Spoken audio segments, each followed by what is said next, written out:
دینی بیانات کو سننے کے لیے دلشاد فاروقی آفیشیل چینل کو سبسکرائب کیجیے۔ السلام علیکم دوستو، کیسے ہو؟ امید ہے کہ آپ لوگ خیریت سے ہوں گے۔ اللہ آپ لوگوں کو ایسے ہی خوش رکھے۔ دوستو چلیے آج بات کرتے ہیں رمضان المبارک کے آخری عشرہ کے اوپر، یعنی رمضان المبارک کے اندر اللہ تبارک و تعالی نے رمضان المبارک کو 3 حصوں میں بانٹا ہے، جن میں سے سب سے آخری جو حصہ ہے جس کو ہم اور آپ شب قدر کے نام سے جانتے ہیں، آج اسی کے اوپر بات کرتے ہیں کہ شب قدر کیا ہے، شب قدر کس کو کہا گیا ہے۔ اللہ تبارک و تعالی نے شب قدر جیسی اہم اور فضیلت اور برکت والی 10 راتیں ہمیں اور آپ کو اور امت محمدیہ کو کیوں عطا فرمایا اور کس لیے عطا فرمایا؟ کیا اس کی ضرورت تھی؟ کیا اس سے پہلے امتوں کو شب قدر والی رات عطا فرمائی گئی ہے، یا یوں ہی جیسے کہ امت محمدیہ کو عطا فرمائی گئی ہے؟ آج اسی کے اوپر بات کرتے ہیں کہ شب قدر کیا ہے، اس میں کون کون سی عبادتیں اللہ کے رسول صلی اللہ علیہ وسلم سے ثابت ہے، کیا اس میں کوئی متعین عبادت ہے جس کو ہم اور آپ کو کرنا چاہیے، کیا اس میں کوئی اہم عبادت ہے جسے ہمیں اور آپ کو کرنی چاہیے، یا جس طرح سے اہم کے علاوہ عام عبادتیں جو ہم اور آپ کرتے ہیں ویسے ہی شب قدر کے راتوں میں بھی ہمیں عبادت کرنی چاہیے۔ آخر شب قدر کی حقیقت کیا ہے، اسی کے اوپر ہم اور آپ آج گفتگو کرتے ہیں۔ دوستو قرآن کریم کے اندر اللہ تبارک و تعالی ارشاد فرماتا ہے، اِنَّا أَنزَلْنَاهُ فِي لَيْلَةِ الْقَدْرِ وَمَا أَدْرَاكَ مَا لَيْلَةُ الْقَدْرِ لَيْلَةُ الْقَدْرِ خَيْرٌ مِّنْ أَلْفِ شَهْرٍ تنزل الملائكة والروح فيها بإذن ربهم من كل أمر سلام هي حتى مطلع الفجر۔ کہ بے شک اللہ تبارک و تعالی فرماتا ہے کہ بے شک ہم نے قرآن کریم کو لیلۃ القدر میں نازل فرمایا، اور آپ نہیں جانتے کہ لیلۃ القدر کیا ہے۔ لیلۃ القدر خیر من الف شہر، یعنی لیلۃ القدر جو ہے یہ 1000 مہینوں سے، 1000 راتوں سے بہتر ہے، 1000 مہینوں سے بہتر ہے۔ لیلۃ القدر خیر من الف شہر،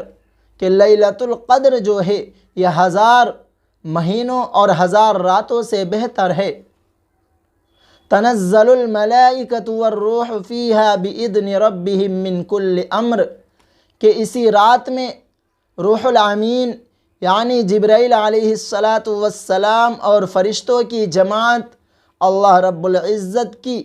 اجازت سے اس روئے زمین پر حاضر ہوتے ہیں، اس روئے زمین پر اترتے ہیں۔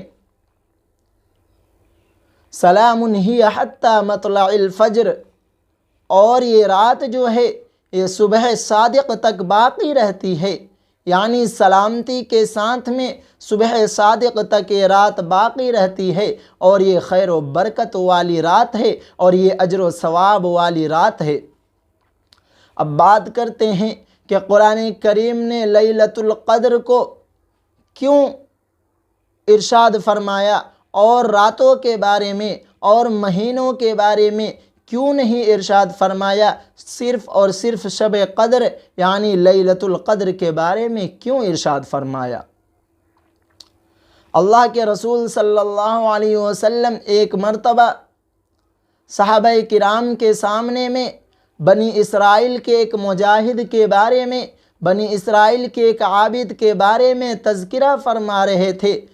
بتلا رہے تھے کہ بنی اسرائیل کے اندر ایک شخص تھا، ایک مہاجرین تھا، ایک مجاہدین تھا، جو راتوں کے اندر عبادت کیا کرتا تھا اور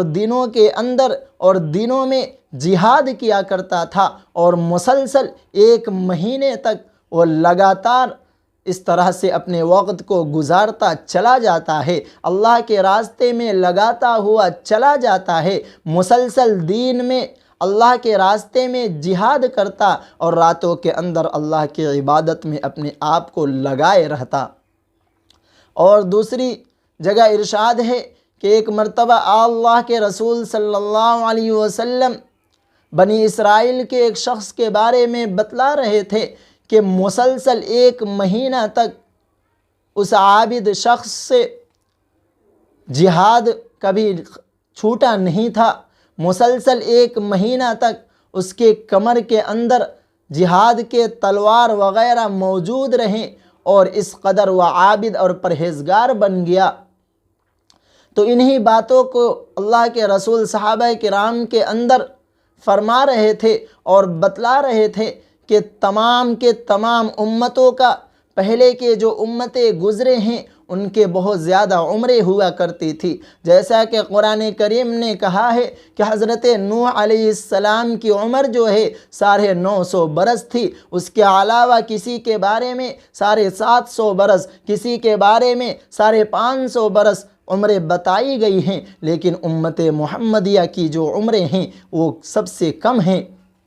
تو یہ تذکرہ ہو رہا تھا کہ صحابہ کرام کو رشک ہوا، تعجب ہوا کہ اللہ کے رسول پہلے کی جو امتیں ہوا کرتی تھی ان کی عمریں زیادہ ہوا کرتی تھی، تو ان کی عمرے کی وجہ سے، عمر زیادہ ہونے کی وجہ سے ان کی عبادتیں جو ہیں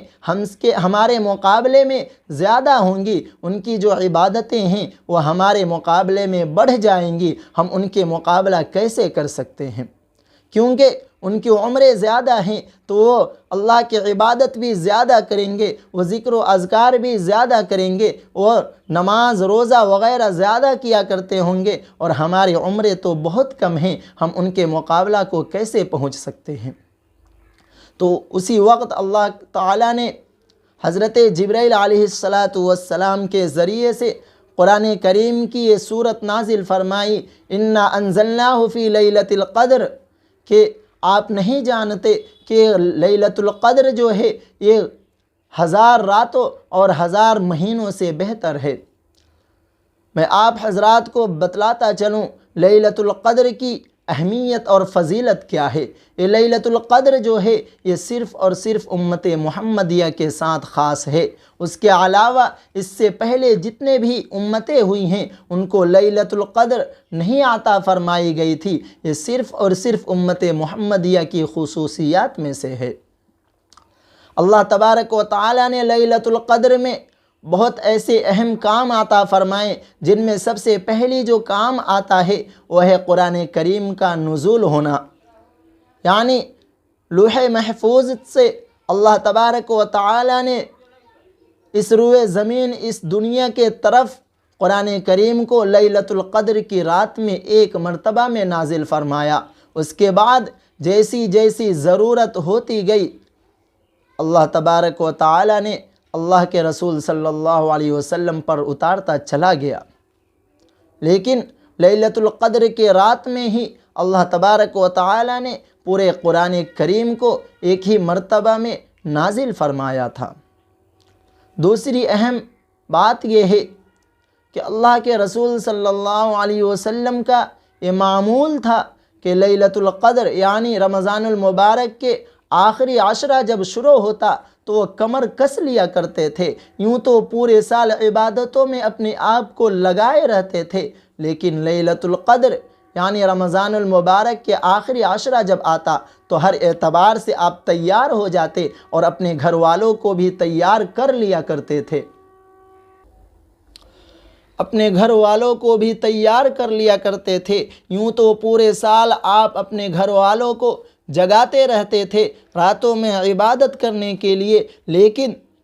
اس میں رغبت دلاتے تھے جب آخری عشرہ آ جاتا تھا تو ہر اعتبار سے اپنے گھر والوں کو تیار کر کے اللہ کی عبادت میں مشغول کر لیا کرتے تھے۔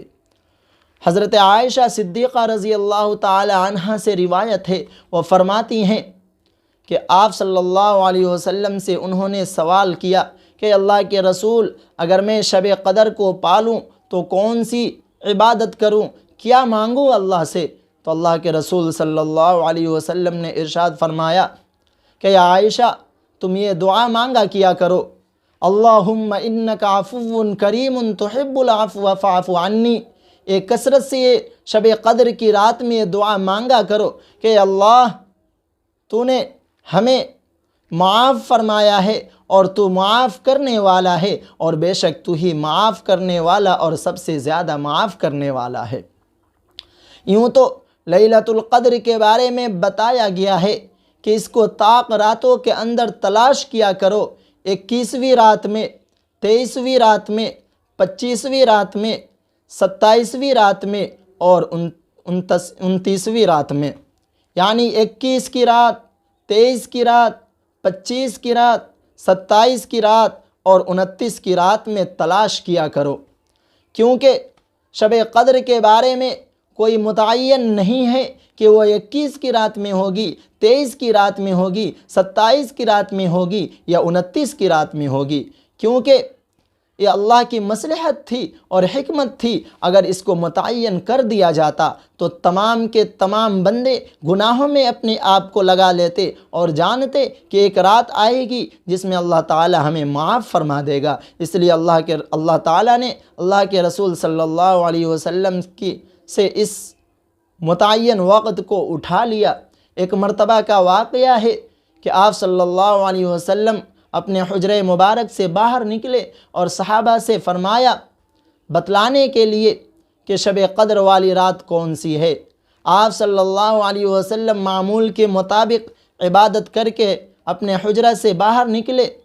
تو حضرت عبادہ بن ثابت رضی اللہ تعالیٰ عنہ فرماتے ہیں کہ اللہ کے رسول عبادت کر کے اپنے حجرہ مبارک سے باہر نکل رہے تھے کہ 2 مسلمانوں کو لڑتے ہوئے دیکھا، تو آپ صلی اللہ علیہ وسلم نے فرمایا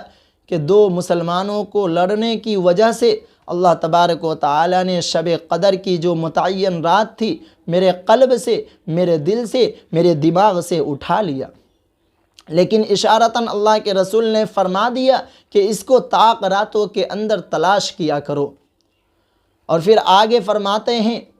کہ اللہ کے رسول صلی اللہ علیہ وسلم فرماتے ہیں کہ حضرت جبرائیل علیہ السلام نے ارشاد فرمایا کہ اس بابرکت اور رحمت و مغفرت والی رات میں بھی 4 ایسے شخص ہیں جن کی اللہ تبارک و تعالی مغفرت نہیں فرماتا۔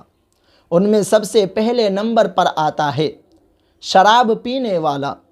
یعنی اگر کوئی شخص شراب پینے کی عادی ہے، شراب پینے کی طرف وہ زیادہ مائل رہتا ہے، اس کا زندگی کا ایک اہم حصہ شراب پینے میں لگ جاتا ہے، تو اللہ تبارک و تعالی اس کی بھی بخشش نہیں فرماتے۔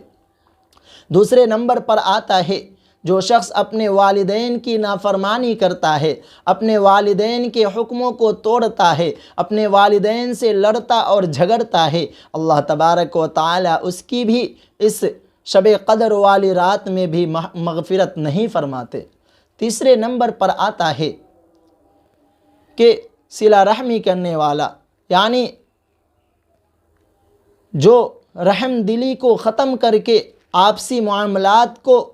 جھگڑتا ہو، آپسی اختلافات کو بڑھاوا دیتا ہو، اللہ تبارک و تعالی اس کی بھی بخشش نہیں فرماتا۔ چوتھے نمبر پر آتا ہے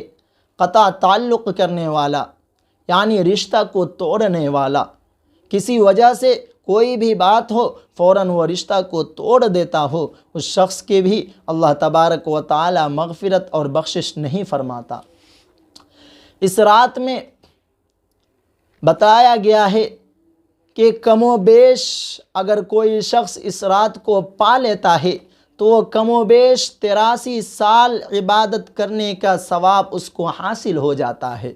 یعنی شب قدر والی رات کو اگر کوئی شخص پا لیتا ہے تو اللہ تبارک و تعالی اس کو 83 سال کی عبادت کرنے کا اجر و ثواب اس کے نامہ اعمال میں لکھ دیتا ہے۔ اور شب قدر کی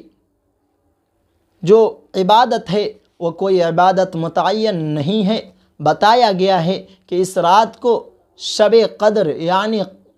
شب کو جاگ کے گزارنے کے بارے میں بتایا گیا ہے، یعنی یہ رات جو ہے اس کو